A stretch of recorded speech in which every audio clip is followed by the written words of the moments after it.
जिन्होंने कि ये बनाया। अब उसके बाद इसको चलाने वाले जो थे, गड़बड़ कहाँ हुई? मतलब वेस्टेड इंटरेस्ट आ गया, लूट का माल समझा, या जैसे डॉक्टर साहब ने भी कहा, आपने भी फरमाया कि वो आज़ादी का एहसास था ही नहीं, बस ये था कि हाँ ये एक एंटिटी है, एक चीज़ है, तो चलो अब इससे फ़ायदा उठाएं। क्या हुआ क्या? देखिए, आपके सवाल के दो जागे हैं। जी। एक तो जना साहब की बात आपने की, उसको मैं जरा बाद में टच करता हूँ। असल मसला ये है कि जिस तरह मैंने आपसे कहा कि हमें इंडिपेंडेंट जो है वो भी हमारे अंदर रची बसी नहीं है। क्यों नहीं बसी? टाइम लगता है। और 63 साल डॉक्टर साहब, 63 साल मतलब बाकी नेशंस जो हमसे कहीं बाद आज़ाद हुई थी, चाइना 48 में हुआ था, उनके पास क्यों आ गई? मैं तो आपको रीजन दे रहा हूँ कि ऐसे हम क्यों हैं।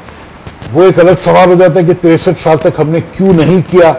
वो जैसे मैंने आपसे कहा कि लीडरशिप के पास अगर इतना टाइम हो, वो देखे कि हमारी कौम किधर है, इसको इस कौम के अंदर हम ऐसे इंस्टिल प्रिंसिपल्स और मॉरल्स हम इंस्टिल कैसे करेंगे।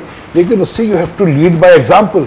मैं आपसे कहूँ कि भाई आप वो करें, और मैं अपने बच्चे को जिसके मार्क्स बहुत कम है उसको मैं एक मेरिट के बच्चे से सुपरसीड करके दाखिला दिला दूं, मेरा अजीज बीमार हो जाए उसको बड़े से बड़े हॉस्पिटल के अंदर दाखिला मिल जाए, एक आम आदमी को दाखिला ना मिले, तो चैरिटी बिगिंस एट होम। आप अपने आप को दुरुस्त करेंगे तो आप लीडरशिप दे सकेंगे, आप लीडरशिप प्रोवाइड कर सकेंगे। अगर आप खुद करप्शन में रचे बसे हैं, आपको कुछ नहीं सूझ रहा, आप वही कर रहे हैं जो एक आपका मन कह रहा है, जो इनसिक्योरिटी आपको कह रही है, आप उसी विम्स के ऊपर आप चल रहे हैं अपने आप को सिक्योर करने के लिए, तो it has to stop somewhere. और उसका बेहतरीन तरीका मैं आपसे बताऊं, वो लीडरशिप से तो मुझे उम्मीद नहीं है कि इस किस्म की कोई लीडरशिप आएगी और वो इस किस्म की इंस्टिल करके जाएगी, उसको शायद इतना टाइम भी ना मिले। इसका बेहतरीन तरीका मेरे ख्याल में और वाहिद तरीका यही है कि कोई लीडरशिप में इस किस्म की सोच रखने वाला बंदा आए जो ये कहे कि इस मुल्क को फर्द वाहिद की इम्पोर्टेंस नहीं चाहिए, इसको इदारों की इम्पोर्टेंस चाहिए।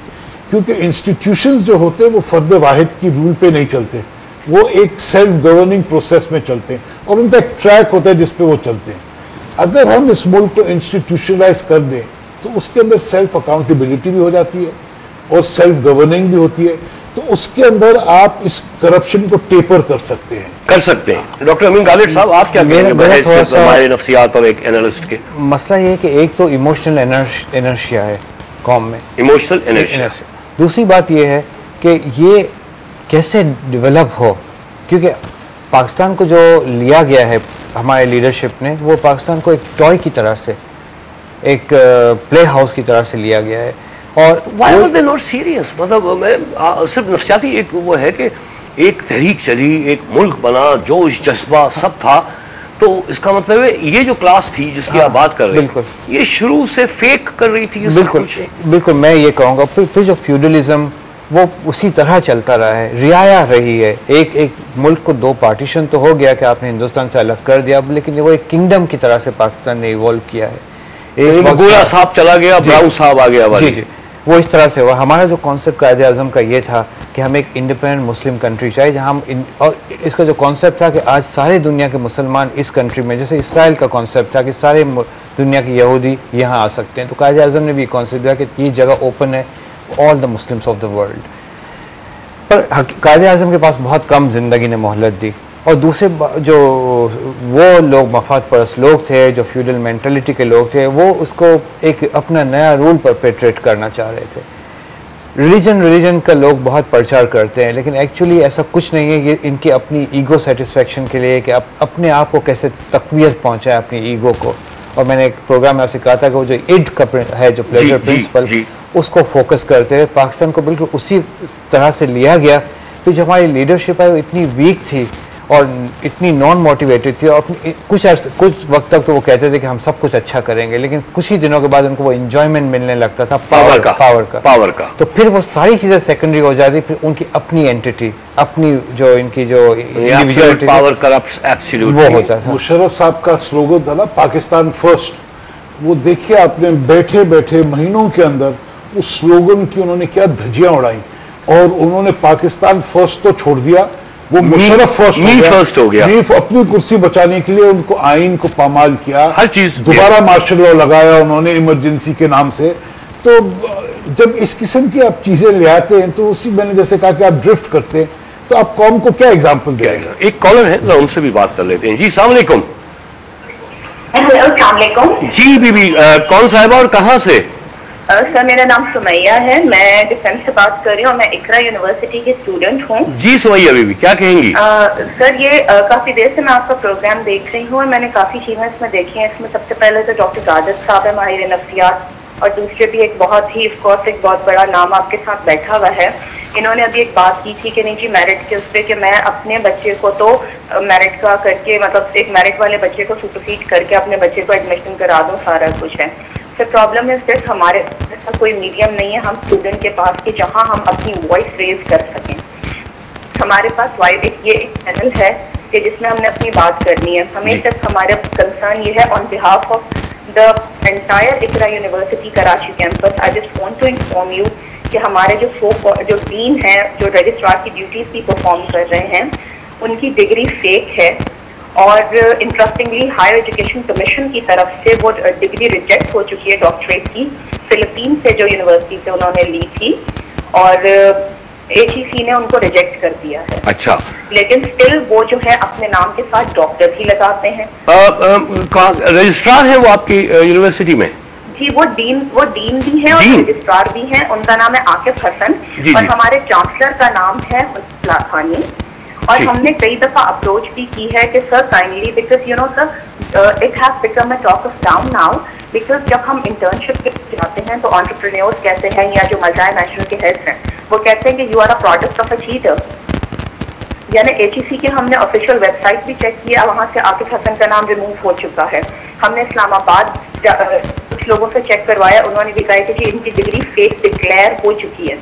I am not talking about MBA, लेकिन जो डॉक्टरेट की डिग्री जिसकी बुनियाद पर वो अपने नाम के आगे डॉक्टर लगाते हैं, इट्स फेक। अच्छा, ये तो बड़ी एक अफसोसनाक सूरत है। जी यूसुफ गबूल साहब, आप भी लाइन पे रहिएगा। यूसुफ गबूल साहब कुछ बात कर रहे हैं। एक तो देखिए डिग्री फेक वो होती है कि जो आपने एक पीस ऑफ पेपर के ऊपर किसी से बनवा लिया या प्रिंट करवा लिया, उसे तो फेक कहते हैं। अगर ये वाकई किसी यूनिवर्सिटी के हैं और वो यूनिवर्सिटी रिकॉग्नाइज्ड नहीं है दूसरे मुल्कों में, जिस तरह मुझे भी मेरा नेफ्यू मलेशिया में गया था, वहां से वापस आ गया क्योंकि वो यूनिवर्सिटी जिधर उसका दाखिला हुआ था उसको कहा कि यहाँ ये रिकॉग्नाइज नहीं है बाहर, तो उसने सोचा अगर बाहर रिकॉग्नाइज नहीं है, मुझे मलेशिया में तो नहीं रहना, तो he was wise enough, he came back. तो कुछ यूनिवर्सिटीज ऐसी हैं जो हैं जेन्युइन हैं, बट उनकी यूनिवर्सिटीज रिकॉग्नाइज नहीं है बाहर मुल्क में, तो उनको हम फेक नहीं कहेंगे, हम उनको ये कह सकते हैं कि इनकी यूनिवर्सिटी इनकी डिग्री जो है बाहर मुल्कों में रिकॉग्नाइज नहीं है या वो इंस्टीट्यूशन फिलिपाइन में वो यूनिवर्सिटी एग्जिस्ट ही नहीं कर रही कि जहाँ की अच्छा दैट्स अनदर इशू। वो यूनिवर्सिटी एग्जिस्ट ही नहीं कर रही, ये तो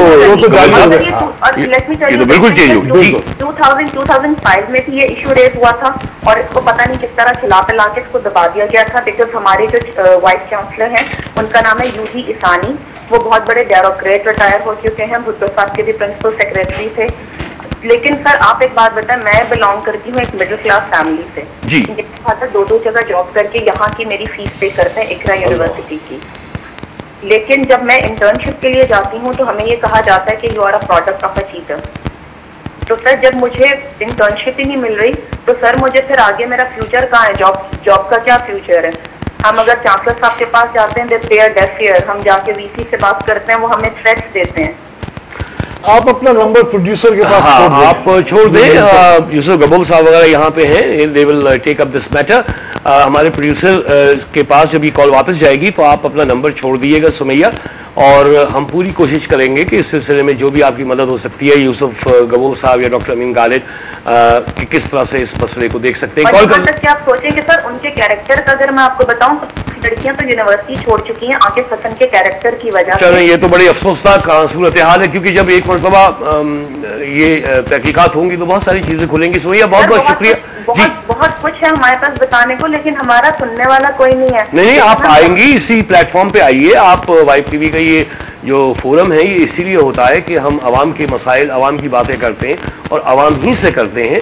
ड्राइंग रूम डिस्कशन से हम नॉर्मली परहेज करने की कोशिश करते हैं, और हम कोशिश करते हैं कि फैक्ट ऑफ द मैटर जो है उस तक इसीलिए मैंने जो सो कॉल्ड जो बड़े बड़े जुगादरी चैनल जो अपने आप को अवाम के नुमाइंदे कहते हैं ना,